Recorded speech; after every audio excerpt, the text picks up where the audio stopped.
So the reason why I really had to ask him first if it's really true, because I just didn't wanna give any comment or any statement unless that I could see the actual video that there was really somebody there who really committed suicide. And of course, that's the only time that I could be able to give my statement or my comment or my reaction. So, upon viewing all those videos coming from Raffy Tulfo in action, that's when I realized that there's really some liabilities or responsibilities of Raffy Tulfo in action, to that matter that this girl had to commit suicide, okay? Kasi nga naman, nakita ko na from the start pa lang, noong ipinakita yung kanyang pictures, and then pinagtatawanan siya. And then, of course, they will have to compare also her look to somebody right there. Doon mismo, talagang pinagpiyasahan nila, talagang nilaro nila, pinaglaruan nila. And, of course, I have seen also na yung picture niya, kung ano pa yung the worst na picture, na I'm sure na hindi yun ang kailangan ilabas, na, di ba, may mga pimples siya. So, I mean, it wasn't really the greatest picture that anyone could ever publicize. Pagkatapos pinagtatawanan noong inilabas yung mga pictures na yung pinagtatawanan, mismo si Raffy Tulfo mismo ang ang tumawa mismo. Sabi niya, what? You fell in love with that girl? Parang ganon. So, ininsulto talaga na sobrang-sobra. And then, there was a situation also na andun na nga mismo sinasabi nga ng nanay na hindi daw nila magising, o kaya somebody, another voice, I think that was a sister. Pagkatapos sinasabi na nga nila kay Raffy Tulfo na kagagalingan ng hospital, pagkatapos uminom nga siya ng 100 pills, mga ganun ganyan. Kung ako ang Raffy Tulfo, I would never even wait for another minute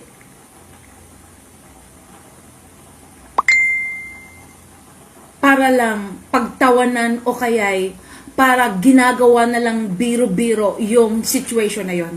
Lalong-lalo na naka-live pa sila. Kung ako yon, I would just asambanin, kung hindi nyo siya magising, kailangan na talagang dalhin sa hospital or whatever. Kasi this is already a very serious situation. Especially if they found out na she actually has taken 100 pills antihistamine, pampatulog. My God, 100 pills. Eh kung yung isa lang mismo na iinumin na ng isang nilalang, talagang sobrang makakatulog niya. How much more doon sa 100 pills na yon?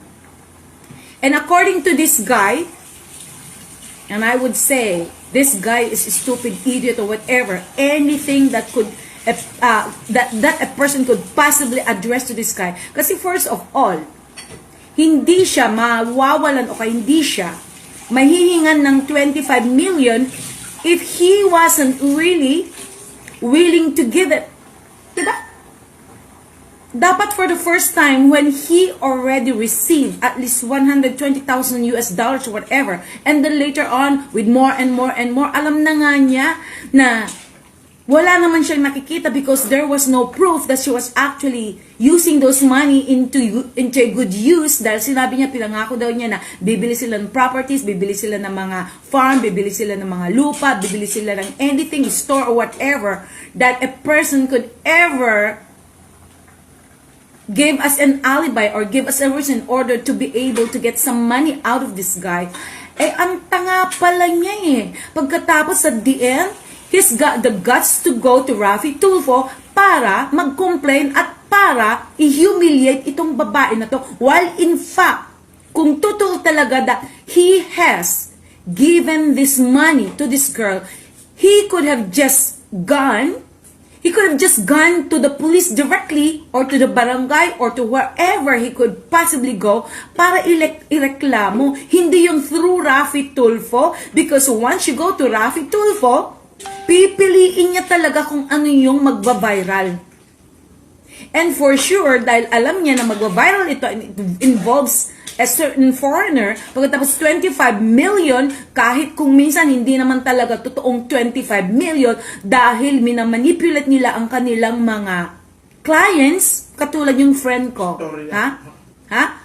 Katulad yung friend ko, ha? Wala naman talagang 1 million na talagang naibigay niya doon sa lalaki na sinasabi niya na nag-scam sa kanya, minanipulate siya, nabigyan siya ng ganung klaseng halaga, plus yung car niya kinuha, plus 1 million. Wala naman talagang ganong halaga.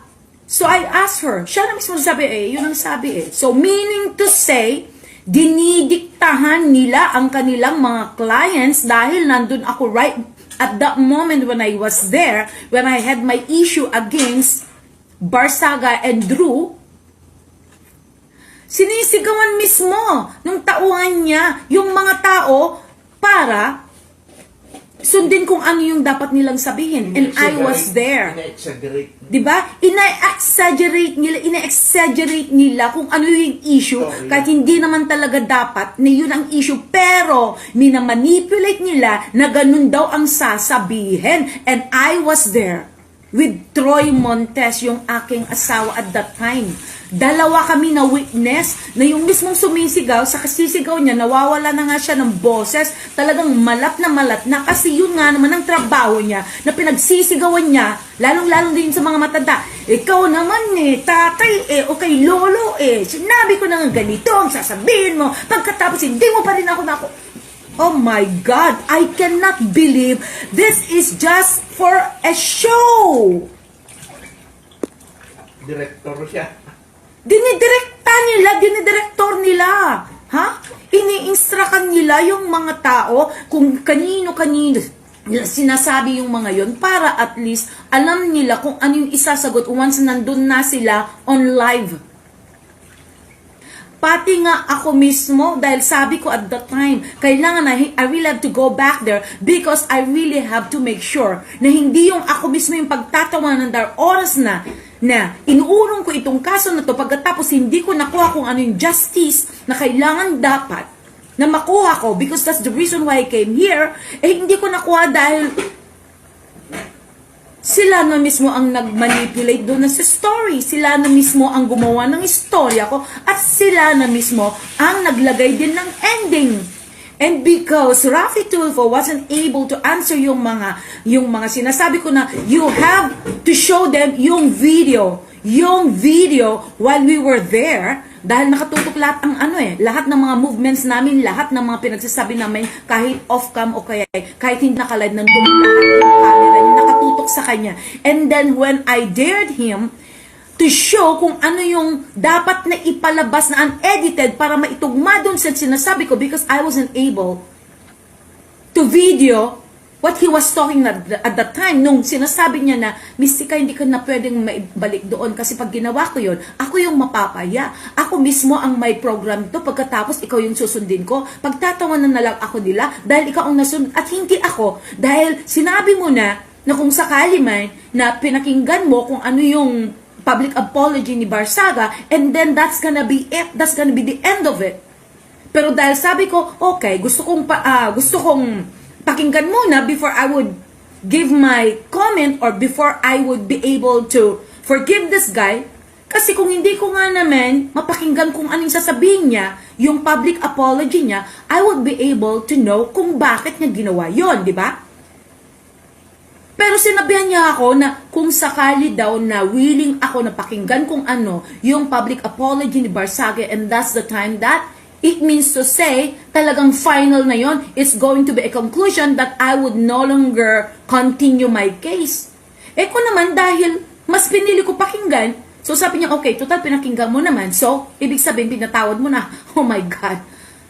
But, dahil nga sa sinabi ko na, okay, provided na kailangan din talaga, he has to go through a medical test din. Hindi katulad ko na, agad-agad ako nagpa-medical test kasi by the time na pina-medical test ako, hindi nga mismo ako makaihi agad, kaya pabalik-balik siguro I went there 10 times or 12 times or many times. Kasi nga naman, Ako, artista ako. Pero yung mismong tao nila nandun sa harap ko habang umiihi ako, tinitingnan niya ako habang ako ay umiihi just to make sure na hindi daw pwedeng madaya. Yung privacy ko, it was invaded. Diba? Pero, because I will had to make sure na para lang matapos na ito, sige, pinainom pa ako ng pinainom ng tubig para lang makaihi ako. Kasi by that time na umihi ako, talagang walang ano. Kasi nga naman, may nakabantay sa harapan ko. And I'm not used to having somebody unless nayaya ko. Dahil yung mga yaya ko, kahit naghuhubad-ubad ako noon, okay, kahit umiihi ako sa harapan nila, kasi nakasanayan ko na sila, mga yaya ko yan eh. Pero ito, hindi ko kilala. Pagkatapos, all of a sudden, ako si Mystica, celebrity ako, pero she's right in front of me. Hindi daw pwedeng i-close yung toilet, okay, yung CR, kung saan ako umiihi. So, ibig sabihin, nakatingin. So, ngayon, itong Drew, pwede daw siya na magpa-drug test somewhere else. And then inisip ko, sige, pwede naman siyang pumunta sa iba't ibang mga pwede niyang pagpa-drug test. Pero they can manipulate the result. He can always manipulate anybody, any doctor na kakilala niya, or siguro offer niya ng pera, or anything else na pwedeng maibigay kung ano yung result na gusto niya, di ba? Anything can happen.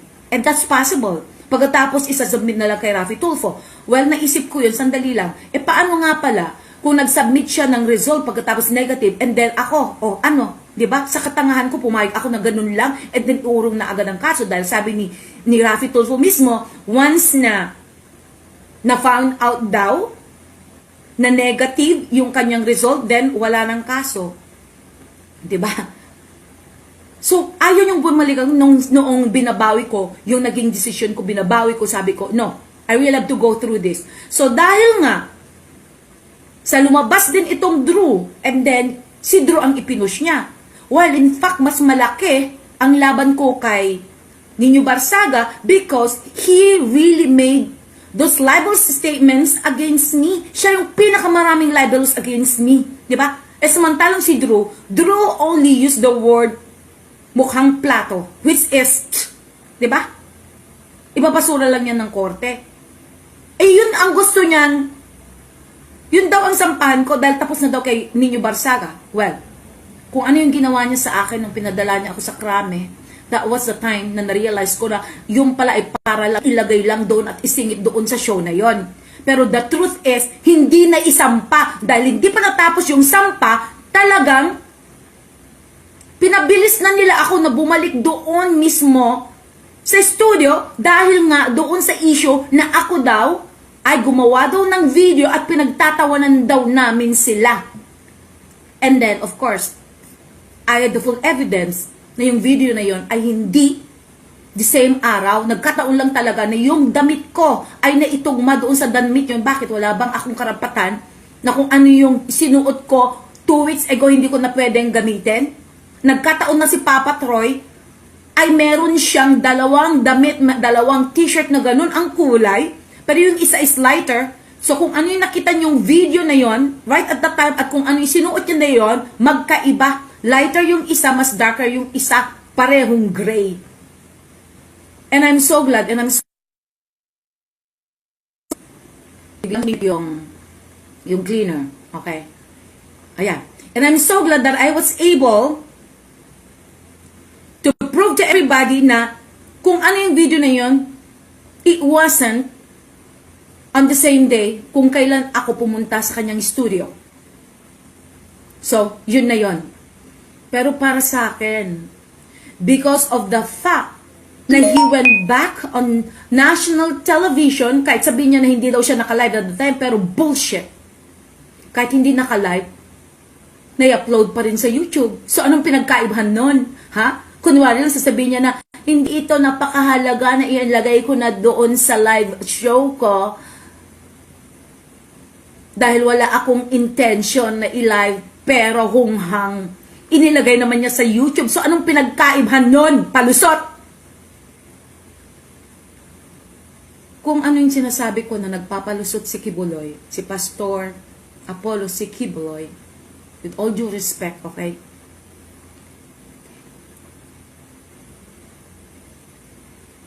mas palusot pa ito. Pero ang masakla, at least si Pastor Quiboloy, if ever there's an issue, kaya niyang harapin. Pero itong gago na si Raffy Tulfo na ito, hindi niya kayang harapin kung ano yung naging issue ko. Nung hinamon ko siya na ilabas mo yung video na yon, because I knew every moment na he was talking to me, katulad nung sinabi niya na okay, si ano na lang, si Drew na lang daw ang ipupush ng kaso. Wag na lang daw si Barsaga. Sinabihan niya ako na siya na lang daw.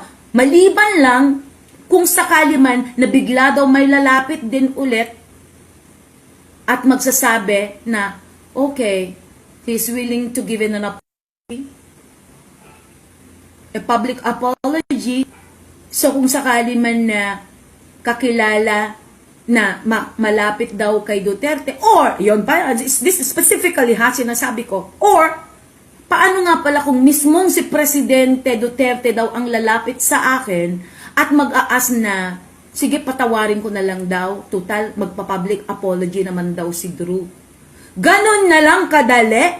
Alam ko naman ganon eh, di ba? Kunwari na lang, ayun, nag-text message itong kanyang tao, nag-text message na, oh, ready ka na daw sa mga requirements na mga ganito ganyan para pupunta na daw tayo sa sa Monday ulit para dadaling ka sa sa Camp Crame para ituloy kung ano yung kaso mo against Barsaga. Bullshit. Alam ko naman ulit kung ano mangyayari eh. Di ba? Andoon on the way pa lang ako, alam ko na mangyayari dahil sasabihin na naman na bumalik ka na dito sa studio dahil andito na si Drew, nagmamakaawang i-pull out na lang kasi magpa-public apology naman. I know it! Di ba? Tapos kukunan-kunan kunwari na pumunta kami sa Camp Crame, na ako'y kunwari nagfa-file ng kaso. That's all show. That's all bullshit. And that's the truth. Nuulit ko. Mismo ang kapatid kong si Frank Villanueva, noong meron siyang kaso against doon sa kanyang employer dahil hindi siya binayaran, hindi lang siyang binayaran, marami pa sila hindi binayaran. Pero siya lang yung naglakas loob na pumunta kay Raffy Tulfo. Pero anong ginawa sa kanya? Ni-reject kung ano yung kaso na gusto niya sanang matulungan siya. Ni-reject. Diba? Dahil hindi nga naman kilala kung sino yung nirereklamo niya at hindi nga naman kilala itong si Kuya Frank. Unless na siya si Mystica. Diba? Well, you've got it. Gusto lang nilang magpa-trending. Pinipili lang nila kung sino yung gusto nilang isalang doon, katulad ko by that time. And there were a lot of evidences or a lot of witnesses right there na pumila from morning hanggang sa dumating isang Mystica, pero unfortunately, mas nauna pa ang Mystica kaysa sa kanila na pumila from madaling araw. Nakakaawa sila, diba? Sobrang nakakaawa sila dahil nagkataong hindi sila artista. Pero noong mismong meron nagreklamo against Claudine Barreto, nayaya niya, pagkatapos ang kanyang hindi nabayaran lang ay 200 lang daw na overtime. Pero punyeta, in-entertain nila yung issue because this involves an actress na si Claudine Barreto, lalong-lalo na, at yung kapatid niya mismo ay talaga nagkaroon din ng problema at kaso against these people. Alam niyo kung ano yung mga nangyari, di ba? So bakit ang mga ina-entertain? Bakit yung mismo nasa likod ko at that time na Barsaga rin ang kanyang nirereklamo, pinalayas mismo ni Raffy Tulfo when he found out at that time that his case is involving Nino Barsaga. So what happened? Diba? Nakakaawa. Meron pa yung mga ibang lumapit sa akin na talagang sobrang nagngangaliiti sila dahil instead sana na sila daw yung natulungan, nabaliktad pa at sila pa ang na-humiliate. So talking about this issue right now, this is really something that everybody has to really focus on. What's going on nga pala talaga dito kay Raffy Tulfo in action? Inaaksyonan ba talaga nila lahat ang mga pumupunta doon? Well, as far as I'm concerned, no. And just the fact when I really found out na, wow, number 1 trending. Bakit? Because of my negative drug test issue. Diba? Throughout the world, I became the number 1 trending on YouTube for a few days. Bago nasapawan nung maliit na si Joaquin Montes about the bullying issue. Diba? They are just after trending. They are just after the money dahil binabayaran sila ng YouTube. Ang mistika, kailan may hindi ako nakaklaim ng kahit 5 duling. At kung sino yung nag-a-accusa, okay, nag-a-accusa na I am doing this because just for the sake na marami akong mga YouTube followers o kaya marami akong perang makukuha on YouTube, well, eto mismo, YouTube na mismo ang dinidare ko. Show me. I'm talking about YouTube. Kung sino man in charge sa YouTube sa mga pagbibigay ng mga pera, show me a receipt or an evidence na I had received at least 1 single peso or at least $1 dahil dollars naman ng mga nakukuha ng mga tao sa inyo. Wala. And that is really something I can prove it myself.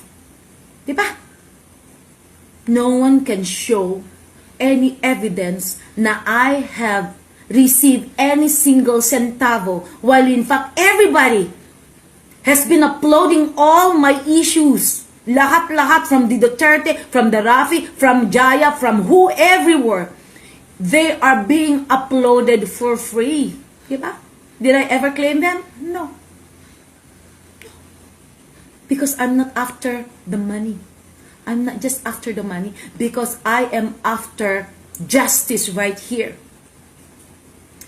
And this is really very sad. Na dahil sa pangyayaring ito, ganun na lang. Pinagtatawanan na lang nila. Nakita ko yung reaction noong by the time that they were actually giving that news na nagpakamatay na ito, ganun-ganyan, is very sad because this is a real news, blah, blah, blah. And then, hindi ko man lang makitaan talaga na they are really, really sad kung ano yung nangyari. Para bang, wow, proud pa sila na may pangyayaring iba na naman para maging trending issue. How cold-blooded this Rafi Tulfo is. Wala siyang puso. Ang puso niya ay bato. At kung disipulo man lang pag-uusapan, bakit? Kung sakali man ng isang katulad ko, katulad ng sinabi ko, paulit-ulit na noong dinala yung babae kay Heso Kristo, dahil sabi nila na itong babae ito ay makasalanan. So, kailangan parusahan mo, kailangan na ikaw mismo ang magbibigay ng judgment sa kanya. Huwag mong patawarin whatever. So, ang ginawa ba ni Kristo ay pinag-drug test daw ba niya muna itong babae na ito bago niya talaga pinatawad o kaya bago niya tulungan? Dinepa nga niya lahat na kung sino ang hindi kailan may nagkasala sa inyo. Yun ang unang pupukol sa kanya, sa babaeng ito. Meron bang pumukol? Because everybody knows na lahat tayo ay makasalanan at wala ni isa na hindi nagkasala except the God na nagkatawang tao. Paano siya magkakasala? Kasi siya yung God Siya yung salita. Paano siya magkakasala? Alam na niya lahat kung ang dapat niyang gawin. Diba? Siya yun Pinadala lang niya na salita. Diba? Pagkatapos sa DN, nagkatawang wala. Nag-vanish din siya as spirit kasi siya nga yun.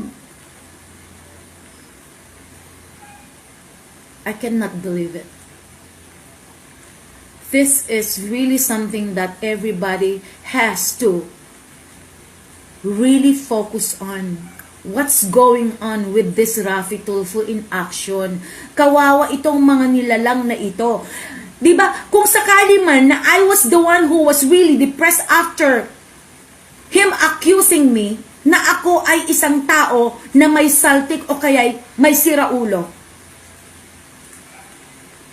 I could have been the first one na nagpatiwakal because of depression. And I'm sure ito ang nag-cause sa batang ito. And for Rafi to find out nung una pa, because the boyfriend had already explained everything, that she has already attempted to commit suicide 5 times. Pero parang wala lang sa kanya. Ako, pag sinabing ganun, oh, here, something wrong here. Kailangan, she needs a tulog. Pero mo, he had announced to the whole world nang ang isang mistika ay may sakit na mental disorder. And yet, wala pala siyang magawa kung sakali man na totoo. That's bullshit. Diba? Kung alam pala niya, granted kung sakali man na totoo nga, at alam pala niya na may sakit ako sa pag-iisip, oh, bakit hinahayaan niya ako na lang na hindi ako magamot or whatever? Kung talagang itong Rafi Tulfo ay isang tao na disiplin ng Diyos at gusto niyang tulungan tao na may sakit o kaya gusto niyang tulungan isang tao na may diferensya, then he could have asked a professional already or a medical doctor already to examine me para mailagay ako sa tama at para ako ay mabigyan talaga ng medical or professional attention. Pero anong ginawa niya? Sinira niya ang buhay ko sa pamamagitan ng kanyang programa na Rafi Tulfo in Action. So until now, I am suffering the bullying and all those mocking and all those kung ano man na paninira sa akin ng mga tao. So ngayon, kung hindi mo pa nakakamit kung ano yung dapat mong pagbayaran, Rafi Tulfo, I am sure, in the name of Jesus Christ, at pati na rin si Pastor Apollo Sikibuloy na minamak mo rin, I am sure na darating at darating na rin yung panahon na kung hindi man ako yung makapagbibigay ng justice para sa akin o kaya justice para dyan sa babaeng nagpakamatay na yan, I am sure in the name of Jesus Christ, darating na ang katapat mo. That's my spiritual warrior. In the name of God. You deserve what you deserve. Isang kaluluwa na yung naligaw na punta sa impyerno dahil wala kang pakialam kahit nalaman mo na uminom yun ng 100 pills, pinagtatawanan nyo pa. And because yung humiliation na nakuha niya, na pati yung picture niya pinagtatawanan nyo, hindi pa kayo na kontento, iniligay nyo pa yung pinaka hindi maganda, hindi maayos na mukha niya. Yun pa nga, pinang-front nyo para lang makuha nyo ang mga atensyon ng mga tao, para makuha nyo sila.